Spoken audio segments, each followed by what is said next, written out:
Viewers, इस पूरे town में अचानक से सारे लोग मर चुके थे। वहाँ पर तो सिर्फ एक छोटा सा आदमी मौजूद था, लेकिन अब वो एक लड़की से मिलता है जो उसकी दोस्त बन चुकी थी। लेकिन अब उस बौने आदमी के साथ कौन कौन सी डरावनी घटनाएं घटने वाली हैं, इस बारे में तो जल्द से जल्द पता ही करना होगा। कहानी की शुरुआत में हमें डेल नाम का एक बौना आदमी दिखाया जाता है, जो कि टाउन में सिर्फ अकेला ही था, क्योंकि वहाँ के सारे लोग किसी अनजान तरीके से मारे जा चुके थे। और अब डेल उस पूरे टाउन में अकेला घूमता रहता है। डेल तो बारी बारी हर घर में जाकर वहाँ के लोगों की डेड बॉडीज को जमीन के अंदर गाड़ता था और उन्हें श्रद्धांजलि देता था। जिस भी घर के लोगों को डेल ने जमीन में दफना दिया होता है, वो उनके घर के सामने एक्स बना दे रहा था। डेल अपना सारा दिन इसी तरीके से स्टार्ट करता था और खत्म करता था, लेकिन वो जरा भी अकेला फील नहीं करता, क्योंकि कुछ सालों पहले जब सारे लोग मौजूद थे तभी भी वो जिंदगी में अकेला ही था, क्योंकि उसके छोटे होने की वजह से कोई भी उसके पास नहीं आता था। डेल के पास एक मैप भी होता है जो पूरे टाउन के घरों को सिंबलाइज करता था। डेल उस पर भी उन घरों पर क्रॉस मार देता है जिन लोगों को डेल ने जमीन में दफना दिया था। एक रात डेल को बाहर बम फूटने की आवाजें आती हैं। डेल काफी डर गया था, क्योंकि इस पूरे टाउन में उसके अलावा और कोई भी नहीं था। डेल का मन कर रहा था कि वो वहाँ पर जाकर चेक करे, लेकिन उसकी हिम्मत रात को बाहर निकलने के लिए होती ही नहीं, क्योंकि पता नहीं बाहर कौन से खतरनाक जानवर और क्रिएचर्स मौजूद हों। इसीलिए डेल सुबह होने के बाद उस जगह पर जाकर चेक करता है। डेल को उस जगह पर एक कार दिखाई दी थी, जो कि कुछ ही देर पहले वहाँ पर आकर टकरा गई थी। उस कार के अंदर तो एक लड़की बेहोश हुई होती है और उसके सीट के पीछे एक गन पड़ी थी। डेल उस लड़की को लेकर अपने घर पर लेके आ जाता है। उस लड़की का नाम ग्रेस होता है, लेकिन डेल को ग्रेस पर भरोसा नहीं था, क्योंकि उसके पास अपनी प्रोटेक्शन के लिए गन मौजूद थी। तो अब डेल ने ग्रेस को एक कमरे में बंद कर दिया होता है। कुछ देर बाद जब डेल को होश आता है, तब वो अपने आप को उस कमरे में पाती है। ताज्जुब की बात यह हो रही थी कि ग्रेस को भी लगता था कि वो इस पूरे टाउन में एकदम अकेली है, इसीलिए अब वो इस कमरे से बाहर निकलकर देखना चाहती थी, लेकिन डेल ने वो दरवाजा बंद किया होता है। ग्रेस बाहर आने के लिए काफी इंसिस्ट कर रही थी। तब जाकर कुछ देर बाद डेल ने वो दरवाजा खोल दिया। ग्रेस इतने दिन बाद इस टाउन में जिंदा आदमी को देखकर एकदम खुश हो गई थी, लेकिन अब डेल ने सीधा ग्रेस से कह दिया था कि वो यहाँ से चले जाए, क्योंकि डेल को किसी के साथ भी रहना पसंद नहीं था। ग्रेस तो डेल से रिक्वेस्ट करती रहती है कि वो उसे अपने साथ रहने दे, क्योंकि ग्रेस इस जगह पर किसी को भी नहीं जानती थी। सच में डेल ग्रेस को पूरा इग्नोर कर रहा होता है। डेल अब एक लाइब्रेरी में आ गया था जहाँ पर वो रहा करता था, लेकिन अब ग्रेस भी डेल का पीछा करते करते वहाँ पर पहुँच जाती है। डेल ग्रेस से बार बार यही कह रहा था कि वो यहाँ पर नहीं रह सकती,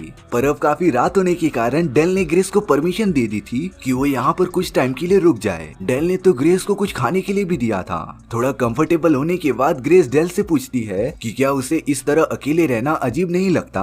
तब डेल ने उसे बताया कि जब इस शहर में सारे लोग रहा करते थे, तब भी वो पूरी तरीके से अकेला ही था, इसीलिए अब डेल को इस बात से बिल्कुल फर्क नहीं पड़ता कि कोई उसके पास है कि नहीं। डेल तो ग्रेस से बहुत ज्यादा रूडली बात कर रहा था, इसीलिए अब ग्रेस एकदम गुस्सा होकर वहाँ से जाने का डिसाइड करती है। ग्रेस तो एकदम कार में बैठ गई थी, पर तभी डेल तुरंत उसके सामने आकर ग्रेस से अपने इस बिहेवियर के लिए माफी मांगता है। डेल ने ग्रेस को परमिशन दे दी थी कि वो उसके साथ हमेशा के लिए रह सकती है, और अब ग्रेस भी डेल के साथ रहने चली आई थी। दरअसल ग्रेस इसीलिए ये सारी चीजें कर रही थी क्योंकि उसे अकेला रहना ही नहीं था। अब अगले दिन से डेल अपना वही सारा काम करना स्टार्ट कर देता है। ग्रेस भी डेल के काम में ज्वाइन हो गई थी। वो दोनों अलग अलग घरों में जाकर सभी मरे हुए इंसानों को जमा कर लेते थे, और साथ ही साथ उन घरों में मौजूद इलेक्ट्रिक के सामान भी। डेल तो ग्रेस को सारा काम बताते रहता है, और अब वो मरे हुए लोगों को दफन कर रहा था। ग्रेस तो डेल से उन सभी लोगों के लिए प्रे करने के लिए कहती है, और अब वो दोनों मिलकर मरे हुए लोगों के लिए प्रार्थना करने लगे थे।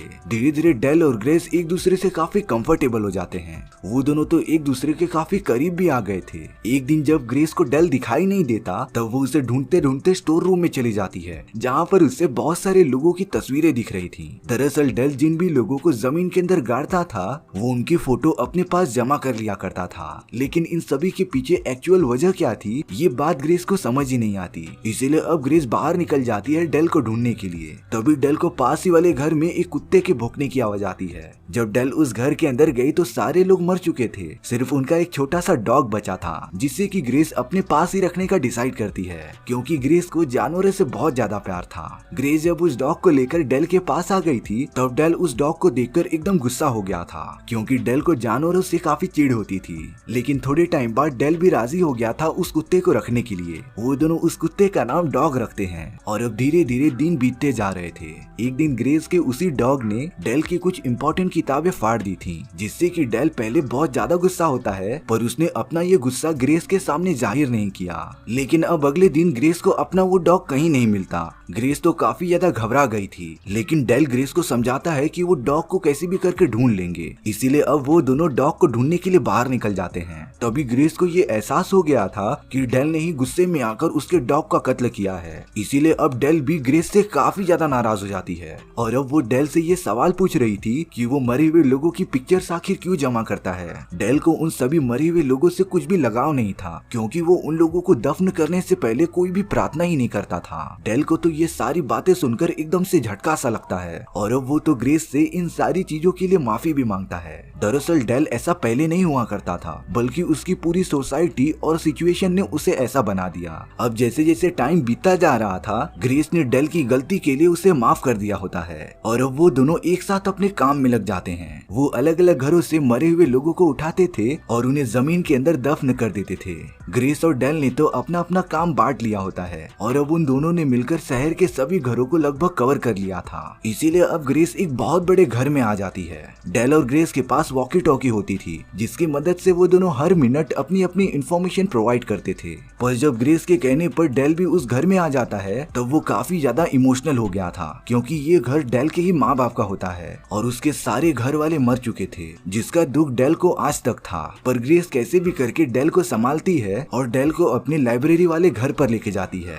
उस रात तो ग्रेस डेल के साथ ही सो गई थी। अब अगले दिन जब डेल उठता है, तब उसे नीचे की तरफ से किसी औरत की आवाज आ रही थी। डेल तो एकदम डर गया था, क्योंकि इस पूरे शहर में डेल और ग्रेस के अलावा और कोई भी मौजूद नहीं था। डेल ने तो हमला करने के लिए अपनी बंदूक भी निकाल ली थी, लेकिन जब वो अपने हॉल में जाता है, तब उस जगह पर ग्रेस के मॉम एंड डैड आ चुके थे। डेल को तो कुछ भी समझ ही नहीं आ रहा था कि ये हो क्या रहा है, क्योंकि यहाँ पर मौजूद सारे लोग मर चुके थे, तो फिर ग्रेस के मॉम एंड डैड जिंदा कैसे हैं। अब ग्रेस के मॉम एंड फादर डेल से कुछ बातें करने लगे थे, लेकिन डेल के दिमाग में तो कुछ और ही बातें घूम रही थी और अब वो ग्रेस से बहुत ज्यादा गुस्सा होकर वहाँ से जाने लगता है। दरअसल डेल ग्रेस से इसीलिए गुस्सा था क्योंकि उसने डेल को अपने मम्मी पापा के बारे में कभी नहीं बताया। ग्रेस डेल को रोकने की बहुत कोशिश करती है, पर डेल अब तो उसकी एक भी बात ना सुनकर गाड़ी लेकर वहाँ से चला गया था। पर अब भला ग्रेस इसमें कर ही क्या सकती थी। शाम होने पर जब डेल घर पर वापस आता है, तब ग्रेस के फादर डेल से कह रहे थे कि वो अपनी बेटी को कैलिफोर्निया लेकर जा रहे हैं और तुम भी हमारे साथ आ सकते हो।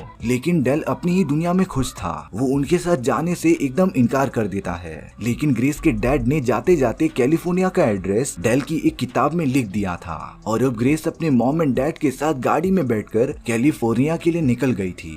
जरूर ग्रेस डेल से कुछ छुपा रही थी, तभी वो डेल को सारी सच्चाई बता नहीं रही होती है। अब यहाँ ग्रेस के जाने के बाद डेल एकदम से अकेला हो गया था। इतने टाइम में तो डेल को ग्रेस की आदत सी हो गई थी। डेल को लग रहा था कि वो अपनी जिंदगी में फिर से अकेला ही रहेगा, लेकिन अब डेल डिसाइड करता है कि वो कैलिफोर्निया चला जाएगा ग्रेस से मिलने के लिए और अब डेल बिना कुछ सोचे समझे कैलिफोर्निया की तरफ निकल पड़ता है। कैलिफोर्निया का रास्ता काफी बड़ा होने की वजह से डेल को बारी बारी गाड़ियां चेंज करनी पड़ती हैं। कई घंटों और कई दिनों के सफर के बाद डेल ग्रेस के घर के यहाँ पर पहुँच चुका था, लेकिन डेल डायरेक्टली घर के अंदर नहीं जाता, बल्कि वो पीछे के रास्ते से बिना किसी को बताए अंदर चला गया था। वहाँ पर डेल देखता है कि ग्रेस एक बेड पर पड़ी है और उसके बॉडी से बहुत सारे वायर्स अटैच हैं, यानी कि उसके बॉडी पर किसी तरीके का इलाज चल रहा था। ग्रेस तो डेल को वहाँ पर देखकर एकदम शॉक हो गई थी। वो डेल को बताती है कि उसके फादर उसकी सारी यादें मिटा देना चाहते हैं। डेल ने ग्रेस को वहाँ से छुड़ा लिया था, पर तभी उनके सामने ग्रेस के फादर आ जाते हैं, जो डेल को यहाँ से जाने से रोक ले रहे थे। दरअसल ग्रेस के फादर उसकी सारी पास्ट की मेमोरीज इरेज करना चाहते थे, जिससे कि ग्रेस अपने आने वाली लाइफ एकदम फ्री लीजिए। लेकिन ग्रेस को ये सारी चीजें मंजूर नहीं थी और अब ग्रेस ने तो एकदम फ्रस्ट्रेशन में आकर डेल से वो गन लेकर अपने फादर को ही शूट कर दिया था। ग्रेस के फादर तो मर जाते हैं, लेकिन जब ग्रेस की मॉम वहाँ पर आ गई, तब वो अपने हस्बैंड की मौत पर ज्यादा रिएक्ट नहीं करती, क्योंकि ग्रेस की मॉम के फादर ने भी उसकी सारी यादें मिटा दी होती हैं, जिससे कि वो एकदम इमोशनलेस हो गई थी। लेकिन अब ग्रेस के साथ ऐसा कुछ भी नहीं होता, क्योंकि डेल ने ग्रेस को विश्वास दिला दिया था कि अगर वो सब साथ मिलकर रहें तो पास्ट की चीजों को भुलाया जा सकता है। और अब ग्रेस और डेल एक साथ रहने का डिसाइड करके घर से बाहर निकल जाते हैं, लेकिन डेल ने देखा कि वहाँ पर और भी बहुत सारे लोग मौजूद हैं, यानी कि अभी भी इंसानियत का वजूद पॉसिबल है। और इसी के साथ ये कहानी यहीं पर खत्म हो जाती है। सो व्यूअर्स, आपको ये स्टोरी कैसी लगी प्लीज कमेंट सेक्शन में बताना भूलना मत। और अगर आपको मेरा एक्सप्लेनेशन 1% भी अच्छा लगा होगा ना, तो वीडियो को लाइक एंड चैनल को सब्सक्राइब जरूर कर देना, क्योंकि सच में इससे मुझे काफी ज्यादा मोटिवेशन मिलता है आपके लिए इसी तरीके की मजेदार स्टोरीज ढूंढ कर लाने के लिए। तो मिलते हैं नेक्स्ट वीडियो में, सी या।